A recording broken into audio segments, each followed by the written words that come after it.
আল্লাহ তাআলার প্রচুর নিয়ামত উত্তরবঙ্গে সবুজের মানে। আসসালামু আলাইকুম, কি অবস্থা, কেমন আছো তোমরা? আশা করি তোমরা অনেক অনেক ভালো আছো। আজকে উত্তরবঙ্গে যাচ্ছি, আমি হলাম ইন্ডিয়ার বর্ডারে, দেখি ইন্ডিয়া যেতে পারি কি না, এবং চা বাগান, গাইবি মসজিদ, আর কোথায় কোথায় যাওয়া যায় সব জায়গায় যাব। সাথে থাকো, দেখা হচ্ছে তোমাদের সাথে সব জায়গায়।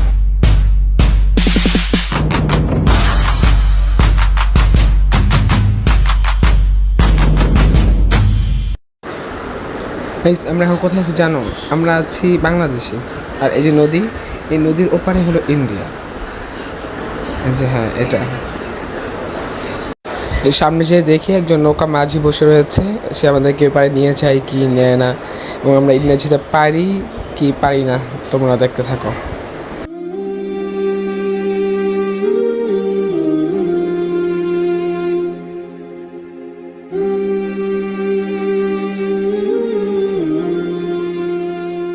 গাইস, আমরা এখন ইন্ডিয়ার বর্ডারের কাছে এসে পড়ছি। ইন্ডিয়ার বর্ডার হলাম ওই জায়গায়, দেখা যাচ্ছে না ভালো করে। নদীর স্রোত প্রচুর, আমরা যাওয়ার চেষ্টা করব, দেখি যাওয়া যায় কি না। সো আমাদের সাথে থাকো। এটা হলো গ্রামের রাস্তা, আমাদেরকে অনেক কাদা পথ পাড়ি দিয়ে যেতে হচ্ছে। হোন্ডা এই রাস্তাটা ঢুকে নেয়, প্রচুর কাদা, এখান দিয়ে যেতে হবে।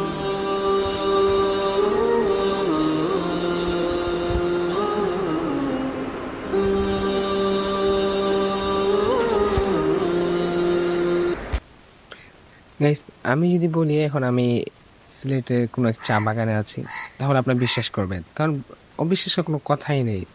যে পিছনে যে ভিউটা একবার দেখেন, এটা কিন্তু সিলেটে না, এটা ঠাকুরগাঁয়ের পীরগঞ্জের কোনো একটা এলাকার নামটা আমি ভালো বলে বলতে পারছি না, কারণ সেটা একবার ইন্ডিয়ার বর্ডারের পাশাপাশি, পাশে ইন্ডিয়ার বর্ডার, একবারে ইন্ডিয়ার বর্ডারে ঘেঁষে মানে চা বাগানে এক মাথা ইন্ডিয়া, আরেক মাথা বাংলাদেশে। আর এখানে মাঝখানে একটা আবহাওয়ার একটা ঘর বানানো হয়েছে, এই যে দেখেন ভিউটা।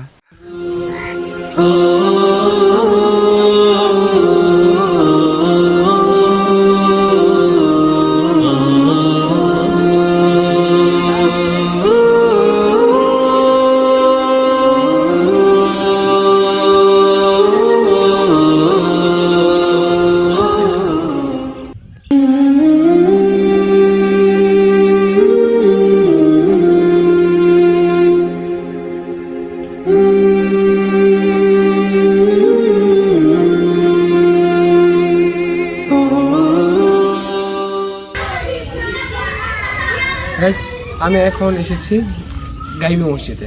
গাইবি মসজিদ বলতে বোঝানো হয় যে অদৃশ্য মানুষের নির্মাণ ছাড়া যে মসজিদগুলো হয়ে থাকে, বাংলাদেশের অনেক অঞ্চলে আছে। সেই রকমভাবে পিরোজপুরে এছাড়াও রয়েছে ঘুঘুয়া, জায়গার নাম হলো ঘুঘুয়া।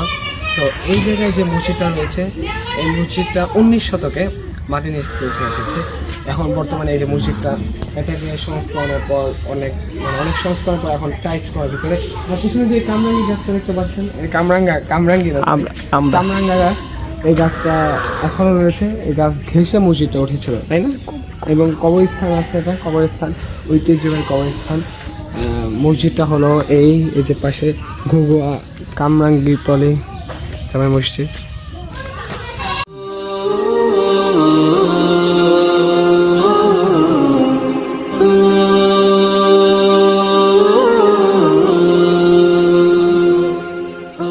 দেখতে, এবং এখানে দাম করে মান্য করে যে একটি ছাগল দেখা যাচ্ছে, এটাও মান্যতের ছাগল কথা হয়েছে। এখন মাঝিবের আজান দেবে, একটু পর মসজিদ আসবে, তারা আসছে একটু পরে মসজিদে ঢুকতে আজান দেবে, নামাজ পড়বে।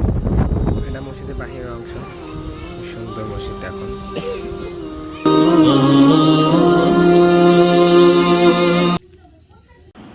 এটা মসজিদের ভিতরের অংশ, যে পদ্মার পাশে মেয়েরা নামাজ পড়ে শুক্রবারে। মানে ঢাকা বাহির থেকে অনেক মানুষ আসে, তো সেখানে তারা নামাজ পড়ে, যে পদ্মার পাশে মানুষরা নামাজ পড়ে। আলহামদুলিল্লাহ, আমি এখানে মাগরিবের নামাজ পড়িয়েছি, রওনা দেব বাসার দিকে। এখন আমরা কিসে যাচ্ছি জানো? সাইকেলে যাচ্ছি। হোন্ডা থাকা সত্ত্বেও কেন সাইকেলে যাচ্ছি আমি জানো? একমাত্র গ্রামীণ মানে গ্রামকে উপভোগ করার জন্য আমি তাকে সাইকেল চালিয়েছি। বাকি এখন আমাকে কিছুতেই তারা চালাতে দিতেছে না, কারণ ওদের অন্ধকার, তুমি পারবো না, তুমি চোখে একটু কম দেখো, এমনি চশমা পড়া।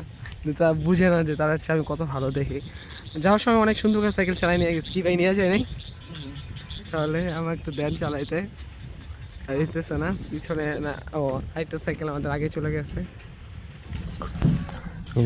খাবারটা দেখো, খাবারটা আগে কখনো আমি খাইনি। নামটা কি খাবারের? লাহি। তাহলে আন্দাসা। আন্দাসা পিঠা। খাবারটা খেয়েছি এক টুকরা, খুবই মজা। বাকি খাবারটা আমার কখনো খাওয়া হয়নি, উত্তরবঙ্গে এসে প্রথম খাওয়া। তোমরা কেউ খেয়েছো নাকি? খেয়ে থাকলে অবশ্যই জানাবে, এবং খেয়ে তোমাদের কাছে কেমন লেগেছে এবং কোথায় খেয়েছো এটা অবশ্যই জানাবে তোমরা অবশ্যই। গাইস, এই আলোগুলো দেখে তোমাদের অনেকে অনেক কিছু মনে হতে পারে, কিন্তু না, এই আলোগুলো হলো আমাদের পার্শ্ববর্তী দেশ ইন্ডিয়া বর্ডারের আলো।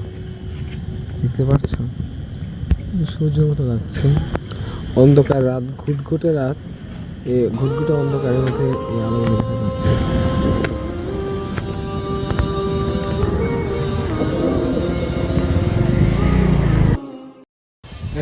নেক্সট ভিডিওতে ইনশাআল্লাহ পীরগঞ্জের নামকরণ হেতু এবং শেষ উত্তরবঙ্গটা আমি দেখাই দেবো অবশ্যই। ভালো থাকো, সুস্থ থাকো, আসসালামু আলাইকুম। দেখা হচ্ছে নেক্সট ভিডিওতে।